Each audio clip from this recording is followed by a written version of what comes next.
Hi, and welcome back to Business with Co. Today we're talking about business alliances. So let's head straight in. So a business alliance is an agreement between two or more businesses to pool resources that they have and the expertise they have to work together. This will be over a specified product or a period of time, to complete this project. This might be launching a product together, but the main thing is they are legally separate entities, and once this agreement is over, they're done. They don't have to. No one has to buy any shares. No one has to do anything. In fact, sometimes this can mean it's free. It's free for both businesses, because both businesses are going, well, we have an agreement together. Boom, boom. You and I, we will both agree to go into business together to produce this product. Now, sometimes you have advantages and disadvantages, and that's what we're talking about later on. So there are advantages of alliances. It's a very cost-effective method of actually expanding, because in an alliance, both companies' resources are actually shared, and both associated costs incurred are divided between the two partners. Because if I want to launch a product and I want to go with a business and I want to, use their technology or whatever, and I want to use that, I might have to pay them. I might have to do this. I might have to do that. I have to do the other.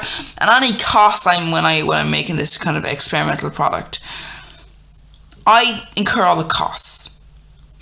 But if I'm with another company, I'm able to go, okay, you and I, we're going to create this product together. You, though, are going to share the costs. That means my costs are lower, or the risk of, and then there's the risk of as well. Because instead of one company bearing all the risk of expansion, two or more companies can agree to try and expand together, so that each partner in the alliance will share the risk. So not only is the financial risk, but you also have this risk of failure, which is like, you don't want to be in this position where this did not work out as we thought. I am not able to cover this on my own. But the point is, with business alliance, you don't have to. You've got the relationship there. Although I would say, if you are someone who's not used to legal agreements, just be aware. Some businesses may try to pull off a certain amount of risk off themselves by making you more risky. You just need to remember, because business alliance is based entirely off one thing, contracts are very important to read. You also have the idea where it's like, okay, well, you want to provide access to other networks and markets. So Alliance also allows both companies to access each other customers' base and networking base to try and reach new customers and new markets that they might not have had access to before. Because let's say this is kind of similar where you have like collaborations. Like, let's say I have a collaboration with another person in YouTube or another person in this kind of industry. Then you got their customer base, I got mine, and there you go, connect together. Now and again, you'll have a very similar customer base, and some may not even overlap, and that might reduce the effect of the amount of people you can actually, connect with. But sometimes you might be launching into an area where there are literally millions of customers. Not millions of customers, but millions of loyal, consumers and customers that will, a certain percentage of them actually look at your product and go, you exist. We'll go with you then. Yeah, we'll sign up for that. Yeah. And you've also got other products. We'll do that as well. And that's one of the reasons why people do collaborations on YouTube, because it's like, you get to have this kind of a system where you both go together. And that's the kind of thing there. But it's also a lot easier to terminate. Alliance is easier to terminate if it does not work well, because there is no legally thing you have to do as far as assets are concerned, as both companies have remained separate entities by entering a voluntary agreement. There's no system where this did not work out. I lost, if you're a massive business, I was like, I lost 50 million from this.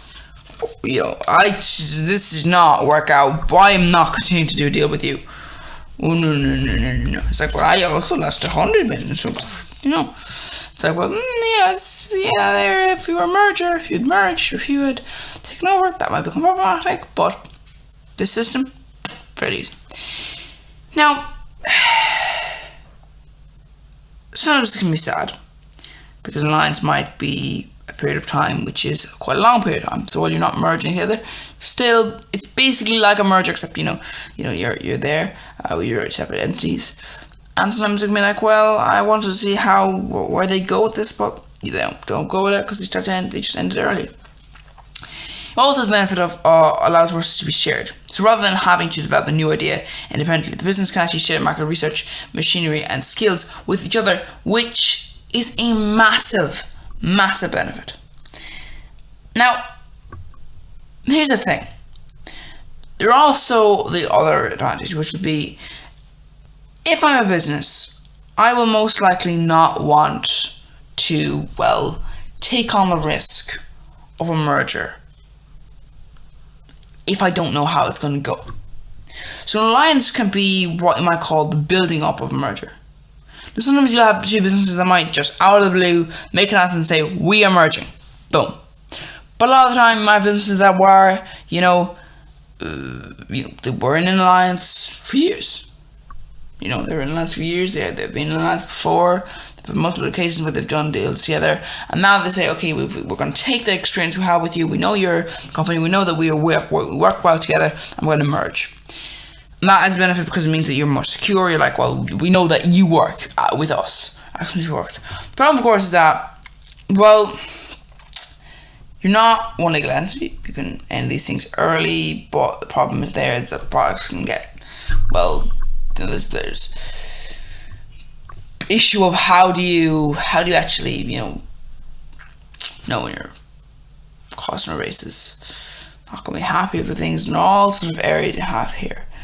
I guess at the end of the day, when it comes to alliances, sometimes you have alliances and they're successful and they're able to do this, but a lot of the time, you might have alliances that, they may not be as well. They may just be just then parts of business. Sometimes businesses just don't want to get into an industry that they don't feel comfortable in, and then they will get an alliance, and there's also problems that might come along.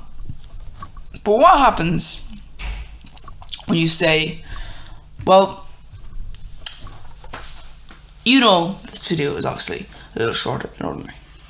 And I'm thinking, why is it shorter than ordinary? Well, the problem is that this is the end of alliances, actually. Hopefully we'll return back to another time. But unfortunately for now, we're going to talk about in the next video, the capital for expansion. And the reasons why, what you might choose for it, and all these sort of situations. Sorry for the fact that the video is just a bit short. Unfortunately it was unavoidable, but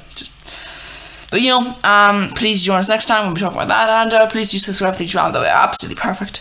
If you don't know the other videos, but now and in the future, I just say this. Bye bye for everything, and I hope that you will enjoy the rest of your existence.